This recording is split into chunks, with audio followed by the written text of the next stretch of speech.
Raipur home से।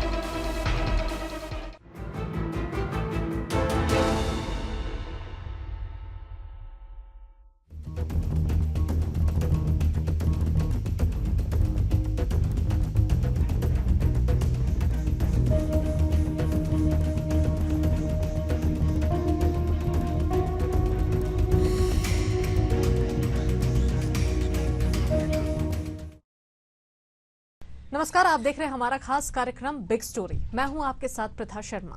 तो Asian news की बिग स्टोरी के साथ हम एक बार फिर से आपके बीच हाजिर हैं। इस सप्ताह हमारी चर्चा का मुख्य विषय है बेजा कब्जा, जिससे प्रदेश ही नहीं देश के अधिकांश लोग प्रभावित हैं। सिलसिलेवार पड़ताल की आज दूसरी कड़ी है, जिसमें छत्तीसगढ़ की न्यायधानी बिलासपुर के हाल का हम जायजा लेंगे। शहर के करदाताओं और अधिकृत लोग जो माफियाओं और बेजा कब्जाधारियों की हरकतों से हलाकान हैं, उनकी परेशानियों का समाधान निकालने की इस मुहिम में मैं हूं आपके साथ प्रथा शर्मा। तो आइए शुरू करते हैं सप्ताह की बिग स्टोरी का ये दूसरा चैप्टर। सही मायने में देखा जाए तो अवैध कब्जा किसी दंश से कम नहीं है, तो दूसरी तरफ इसे सोची समझी साजिश की तरह देखा जाए तो कभी गलत नहीं होगा, क्योंकि ज्यादातर मामलों में बातें स्पष्ट तरीके से सामने आई हैं कि देश के छोटे से बड़े शहरों में अधिकांश स्लम बस्तियां, जिनमें भले ही कमजोर तबके के लोग बस जाते हैं, पर उनकी आड़ में जमीन पर कब्जा खुद को रसूखदार बताने वालों का होता है। छत्तीसगढ़ की न्यायधानी बिलासपुर भी इससे अछूता नहीं है। राज्य गठन के बाद बिलासपुर ने जैसे ही विकास की राह पकड़ी, अवैध कब्जाधारियों की भी बाँछें खिलाई है। वहीं बिलासपुर में जिस तेजी से अवैध कब्जा हुआ है, शासन प्रशासन केवल मुख्य दर्शक बना बैठा है, पर अब परिस्थितियां बदलनी नजर आने लगी है। वहीं बिलासपुर में उत्तर प्रदेश की तर्ज पर बुलडोजर अभियान चलाया जा रहा है। प्रशासन का सख्त रवैया एक और जहां शहर वासियों के लिए खुशी का पैगाम है, तो दूसरी तरफ बेजा कब्जा करने वालों के खिलाफ सीधा संदेश है।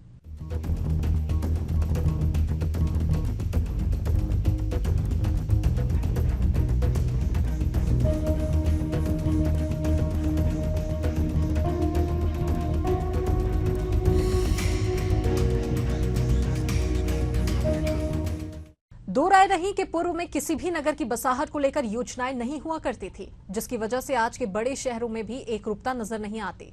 लेकिन समय के साथ नगरीय सरकार को शहरों की बसाहट की जिम्मेदारी सौंपी गई है। उम्मीद थी कि कराधान के माध्यम से होने वाली आय को सही तरह से उपयोग कर शहरों के सौंदर्य पर ध्यान दिया जाएगा, बुनियादी सुविधाओं को विकसित करने में आसानी होगी, शासकीय जमीनों का उचित उपयोग हो पाएगा। लेकिन इन सब सोच के विपरीत शहरों में माफियाओं ने दबदबा बना लिया, बेशकीमती जमीनों पर अवैध कब्जा कर लिया, जिसके लिए गरीब तबके के लोगों का इस्तेमाल करने में भी परहेज नहीं किया गया। ऐसे में शासन प्रशासन के सामने संकट की स्थिति का आना स्वाभाविक है। हालांकि बिलासपुर में निगम प्रशासन ने समय अंतराल के बाद ही सही पर हिमाकत की है। बेजा कब्जा के खिलाफ न्यायधानी में बुलडोजर अभियान माफियाओं के खिलाफ हड़कंप से कम नहीं है।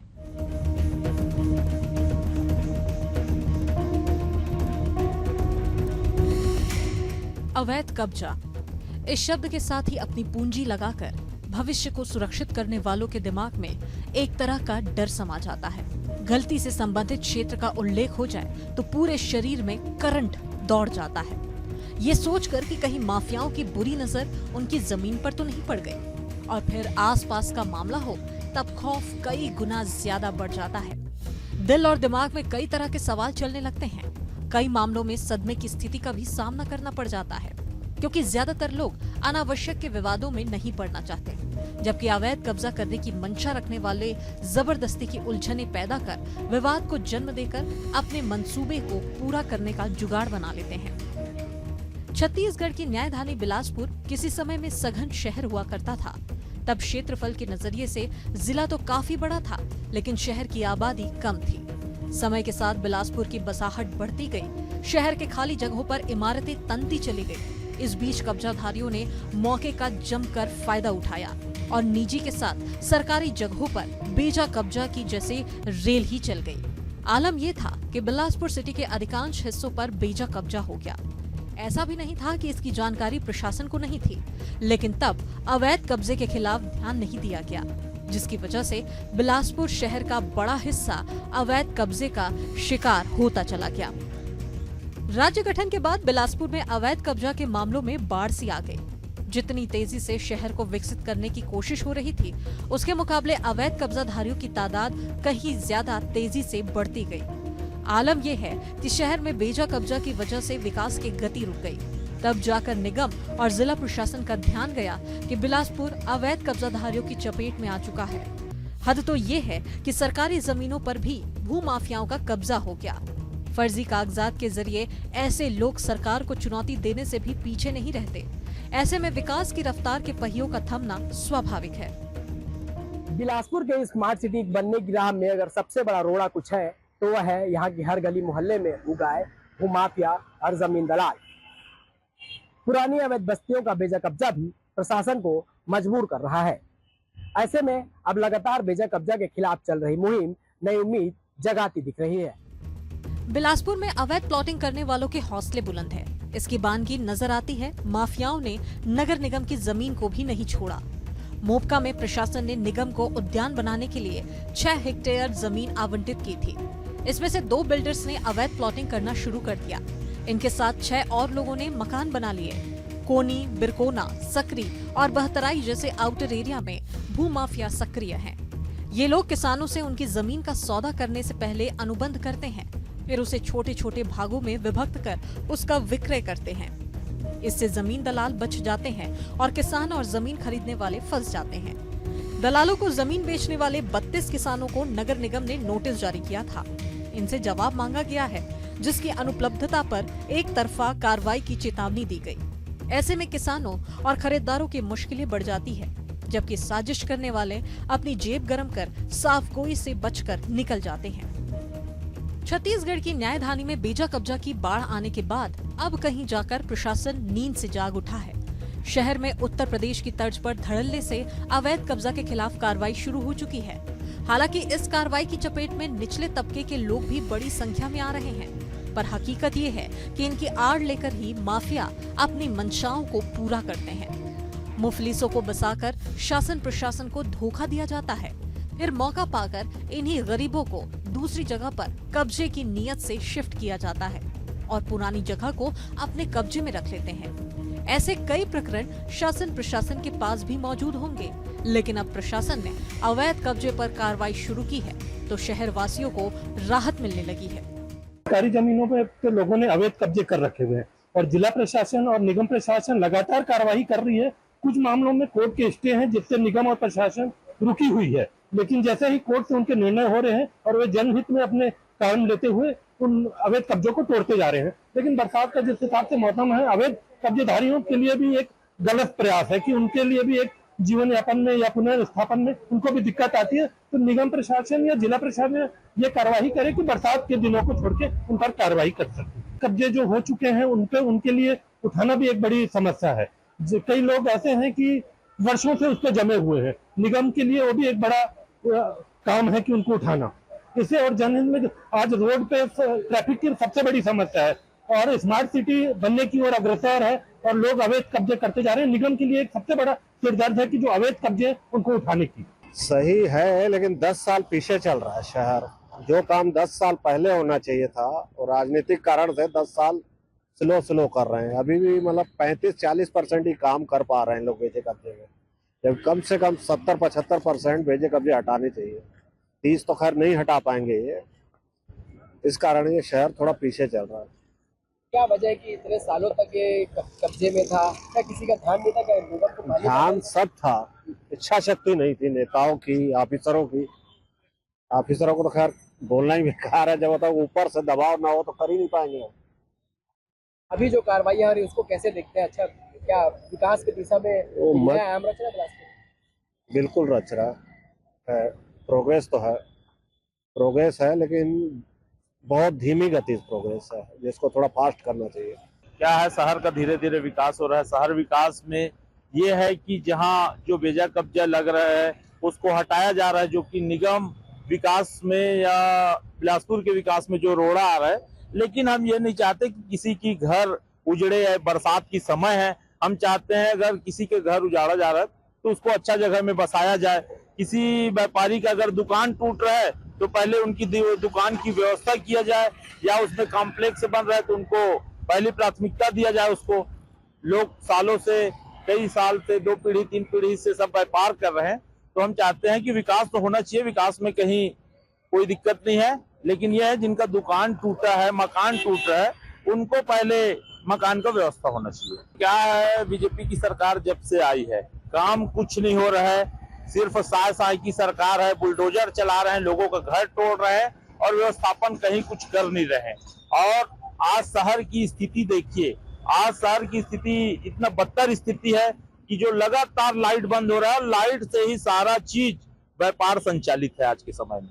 पिछले 5 वर्षों में जब नगर निगम बिलासपुर में कांग्रेस की सरकार थी, बहुत तेजी से अवैध अतिक्रमण हुआ, प्लाटिंग में अवैध प्लाटिंग की गई और शहर की विकास की गति में कोई भी अभूतपूर्व योगदान नहीं हुआ।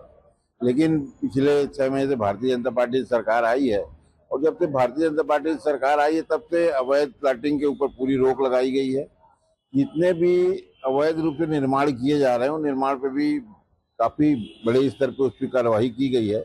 और जहाँ तक अतिक्रमण की बात है, अतिक्रमण जहाँ भी हुआ है नगर निगम के सहयोग से, प्रशासन के सहयोग से अतिक्रमण भी हटाए जा रहे हैं। ये एक अच्छी पहल है। नहीं, ये गलत बात है। आपको एक बहुत अच्छी बात बता दूं कि भारतीय जनता पार्टी सरकार जैसे ही आई, नरेंद्र मोदी जी ने कहा था कि हम प्रत्येक गरीब को अपना खुद का मकान देंगे। 18 लाख आवास स्वीकृत हुए हैं, कोई मामूली आवास नहीं है। 18 लाख में बिलासपुर को जो हिस्सा मिला है, वहाँ पर बिलासपुर के लोगों के लिए बसाहट का इंतजाम किया जा रहा है। प्रधानमंत्री के तहत जो उनकी योजनाएं हैं कि हर गरीब को एक मकान होना चाहिए, प्रधानमंत्री आवास के तहत जगह खाली करा करके वहाँ पे मकान बनाए जा रहे हैं और उन्हीं गरीबों को वहीं पे फिर से बसाया जाएगा। पूर्व में भूमाफियाओं को संरक्षण प्राप्त था, लेकिन वर्तमान सरकार भारतीय जनता पार्टी सरकार है और किसी भी भूमाफिया को कोई संरक्षण नहीं है। निर्बाध रूप से हर व्यक्ति की सुनवाई हो रही है और बेहतरीन काम कर रही है भारतीय जनता पार्टी की सरकार छत्तीसगढ़ में, बिलासपुर में। जिस प्रकार से पहले कांग्रेस की शासन में हमने देखा था कि लगातार किसी गरीब की जमीन किसी एक अमीर के नाम पर चढ़ जाती थी, वर्तमान में ये देखने को मिल रहा है कहीं ना कहीं अधिकारियों की जो साठगांठ है आज भी देखने को मिल रही है कि भूमाफियाओं के साथ मिल करके इसमें प्रशासन ने अपना जोर बनाया हुआ है। लगातार मुख्यमंत्री महोदय अपना इसमें लोगों का उसमें आश्वासन दे रहे हैं लोगों को उसमें कर, लेकिन प्रशासन में जो आज भी लंबे समय से जो अधिकारी बैठे हुए हैं जिनका भूमाफियाओं के साथ में जो तालमेल बना हुआ है वो देखने के लिए मिल रहा है। आम जनता यहाँ अपने सैकड़ों कार्रवाइयों को लेकर के बैठी हुई है, लेकिन उनके कार्य को छोड़ करके एसी कमरों के अंदर में भूमाफियाओं के काम चलते हुए नजर आ रहे हैं। जिससे बड़ी बड़ी जगह है, चाहे सकरी की आप जो बनी हुई बिल्डिंग है विनायक प्लाजा, चाहे उसकी बात करें, चाहे शहर में अन्य कई जगह पर ऐसी स्थान जिनके आज नक्शे भी पास नहीं है और वो बिल्डिंगें बनकर खड़ी हुई है। इससे समझ में आ रहा है प्रशासन को जरूरत है ऐसे प्रशासन के जो करप्ट अधिकारी हैं इनके ऊपर कार्रवाई करें और भूमाफियाओं के इस जो कारनामे इसके ऊपर एक चोट पहुंचाए। बेजा कब्जा के खिलाफ बिलासपुर में निगम प्रशासन की कार्रवाई तो जारी है, पर विरोध के स्वर भी तेजी से उठ रहे हैं। उठने वाले ये स्वर माफियाओं के नहीं हैं, बल्कि उनके हैं जिन्हें भू माफियाओं ने प्रलोभन देकर बसाया है, या यूं कहा जाए कि जिनकी आड़ लेकर जमीनों को हथियाने का षड्यंत्र रचा गया है। बिलासपुर में इस तरह के 1-2 नहीं बल्कि दर्जनों मामले सामने आ जाएंगे। बस प्रशासन को आंख और कान दोनों खुले रखकर जमीनी हकीकत पर ध्यान देने की जरूरत है। सैकड़ों की तादाद में स्लम मिलियनेयर बिलासपुर में मौजूद हैं। माफिया इन्हें आसानी से अपनी बातों में ले लेते हैं। उनकी कुछ जरूरतों को पूरा करने के बाद अपनी मनमानी कराते हैं। फिर प्रशासन के सामने ऐसे कब्जे को खाली कराना किसी चुनौती से कम नहीं होता। बिलासपुर में बेजा कब्जा पर भी सियासत का पारा चढ़ा हुआ है। कुछ समय पहले तक जब प्रदेश में कांग्रेस की सरकार थी, बांग्लादेशी घुसपैठियों को बसाने का मामला गरमाया था। अब भाजपा की सरकार है तो झुग्गी बस्तियों को उजाड़ने के मसले पर सियासत गर्म हो गई है। हालांकि भाजपा सरकार आने के बाद आवासहीनों को पक्का आवास देने पर जोर दिया जा रहा है। बाकायदा कलेक्टर्स को निर्देश भी दिए गए हैं, पर जब हकीकत पर नजर डाला जाता है तो मामले और भी उलझे हुए नजर आते हैं। दरअसल कई गरीब परिवार ऐसे हैं जिनके नाम पर पहले से अटल आवास आवंटित है, पर वे उन घरों में नहीं रहते बल्कि शहर के कई इलाकों में कब्जाधारियों की तरह निवासरत हैं। ऐसे में सवाल ये उठता है कि उन आवासों का क्या? तो पड़ताल में इस बात की जानकारी सामने आई है कि आवंटित आवासों को किराए से देकर वे कमाई कर रहे हैं। वहीं आवासहीन होने का दावा करते हुए नए आवास के लिए भी आवेदन इनके द्वारा दिया गया है। बिलासपुर के मंगला, पुराना बस स्टैंड, चटीडीह, शनिचरी समेत दर्जन भर इलाकों में निगम का बुलडोजर चल चुका है। सालों से जमे कब्जाधारियों को हटाने के पीछे निगम की एक ही मंशा है, सरकारी जमीन को बेजा कब्जा मुक्त कर कब्जाधारियों के लिए विस्थापन की व्यवस्था की जाए। इधर नगर निगम बिलासपुर को अतिक्रमण मुक्त बनाने और यातायात व्यवस्था को बेहतर करने की कोशिश में है, तो साथ ही बदमाशों और आपराधिक गतिविधियों में संलिप्त लोगों पर भी नकेल कसना प्राथमिकता है, जिसके चलते उनके अवैध मकान और बिल्डिंग पर बुलडोजर की कार्यवाही की जा रही है। फिलहाल बिलासपुर में लगातार बुलडोजर की कार्रवाई जारी है और यातायात को व्यवस्थित करने और अवैध कब्जे को कब्जा मुक्त करने की दिशा में काम जोरों पर है। इस विषय पर हमारे संवाददाता ने निगम प्रशासन के अपर आयुक्त से सीधी बातचीत की। बिलासपुर में अवैध प्लाटिंग हो या अवैध कब्जा, लेकिन निगम जो है लगातार कार्रवाई कर रही है। मेरे साथ अपर आयुक्त खजांची कुमार जी हैं। सर, किस तरह की कार्रवाई जो है अभी चल रही है, कितने लोगों के ऊपर कार्रवाई की गई है? अवैध प्लाटिंग को लेकर समय समय पर हम लोगों पे जो अवैध प्लाटिंग कर रहे हैं उन पे कार्रवाई होती रहती है। जनवरी 2021 से जून 2024 तक कुल 325 अवैध प्लाटिंग पे कार्रवाई हुई है, जिसमें देखेंगे कि 32 पे FIR भी हुआ है और साथ ही साथ 218 ऐसे अवैध प्लाटिंग थे जिस पर हमने रजिस्ट्री पर बैन भी लगाया है। तो जो भी अवैध प्लाटिंग कर रहे हैं उस पर हम लगातार कार्रवाई कर रहे हैं। सर, बेजा कब्जा भी हटाया गया निगम के द्वारा। शहर में ऐसे कई प्रमुख जगह हैं जहाँ पर आज भी कब्जा जो है वो लंबे समय जमा हो, उस पर किस तरह की कार्रवाई करेंगे? नहीं, बेजा कब्जा हटाने की कार्रवाई कंटिन्यू चल रही है। जैसे देखेंगे उस्लापुर रोड का चौड़ीकरण कार्य हुआ। अभी हम मंगला में भी बेजा कब्जा जो था उसका चौड़ीकरण रोड का कार्य हुआ। ऐसे ही और अन्य जगह जो है रोड चौड़ीकरण के काम कर रहे हैं और लगभग 453 बेजा कब्जाधारियों को हम अभी तक हटा चुके हैं, जनवरी 2021 से जून 2024 तक। अभी कितने मामले सर पेंडिंग है और आगे जो है कार्रवाई की जाएगी? आगे और भी सड़क चौड़ीकरण होनी है। देखिए, शहर बढ़ रहा है तो शहरीकरण भी हो रहा है और ट्रैफिक को देखते हुए नए नए रोड भी बन रहे हैं और सड़क का चौड़ीकरण भी होते जा रहा है। तो जितने चिन्हांकित होते जा रहे हैं उनको, जो रोड चौड़ीकरण होना है उनको चिन्हांकित कर अवैध कब्जाधारियों को हटाने की कार्रवाई की जा रही है। देखिए, हमारे साथ अपर आयुक्त खजांची कुमार जी, इनका साफ तौर पर कह रहे हैं कि शहर विकास में जो है अवैध कब्जे हैं उनको हटाया जा रहा है, साथ ही जो अवैध प्लाटिंग है उनको भी नोटिस जारी किया गया और साथ ही आगे जो पेंडिंग मामले हैं उस पर भी जो है आगे कार्रवाई होगी। बिलासपुर निगम प्रशासन शहर के सौंदर्यीकरण को लेकर इन दिनों सजग नजर आ रही है। शहर की सड़कों को चौड़ा करने के साथ ही तंग गलियों के अतिक्रमण को ढहाने पर भी ध्यान दिया जा रहा है। निगम अफसरों की माने तो जनवरी 2021 से जून 2024 के बीच कुल 453 अवैध कब्जे पर एक्शन हुआ है। साथ ही सड़कों पर दुकान लगाया करते थे उनको हटाया गया है, जिसमें प्रमुख रूप से मंगला से उस्लापुर रोड चौड़ीकरण किया गया है। इसके अलावा पुराने बस स्टैंड रोड पर 70 से 80 दुकानों को तोड़ा गया है, तो चाटीडीह में भी 1140 मकानों को ढाया गया है। इन कार्रवाइयों को फिलहाल रोके जाने पर निगम प्रशासन ने साफ तौर पर इनकार कर दिया। निगम की इन कार्रवाई के बाद जमीन माफिया, अवैध प्लॉटिंग, अवैध मकान समेत कब्जाधारियों में हड़कंप मचा हुआ है।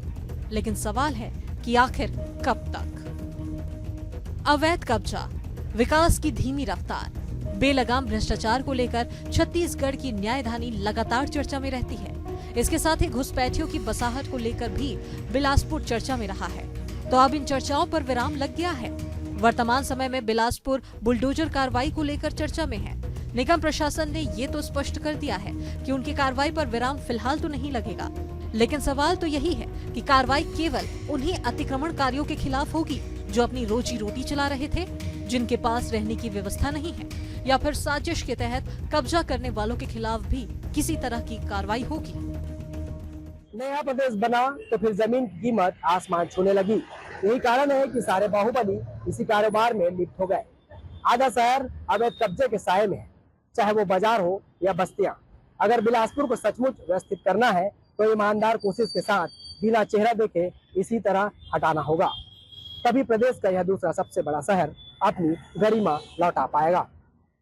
कैमरामैन प्रवीण के साथ प्रकाश राव, एशियन न्यूज, बिलासपुर। गौर करने वाली बात यह है कि प्रदेश के उप मुख्यमंत्री अरुण साव बिलासपुर जिले से आते हैं, तो भाजपा के कद्दावर नेता अमर अग्रवाल का निर्वाचन क्षेत्र है। प्रधानमंत्री मोदी देश के सभी गरीबों को पक्का आवास दिलाने की मंशा रखते हैं और भूमाफियाओं के जाल को तोड़ना चाहते हैं। पीएम मोदी की इच्छा के अनुरूप प्रदेश में गरीबों को अटल आवास में बसाने का काम तो हो रहा है, पर जिस तरह की हकीकत सामने आ रही है, आवास मिलने के बाद भी लोग झोपड़ियों में रहते हैं, मिले आवास को किराए पर दे देते हैं। ऐसे में कैसे संभव है कि भूमाफियाओं की रीढ़ कमजोर होगी, उनकी मंशा पर पानी भी फिर पाएगा? क्या न्यायधानी जमीन षड्यंत्रकारियों के कब्जे से मुक्त हो पाएगी? ऐसे कई ज्वलंत सवाल है जिनका जवाब प्रशासन को कार्रवाई के माध्यम से देना है। फिलहाल बिग स्टोरी में इतना ही। फिर मुलाकात होगी तीसरे चैप्टर में, जहां बात होगी मध्य प्रदेश की राजधानी भोपाल के अवैध कब्जे पर। तब तक के लिए मुझे दीजिए इजाजत और देश और दुनिया के तमाम अपडेट्स के लिए आप देखते रहिए एशियन न्यूज। नमस्कार।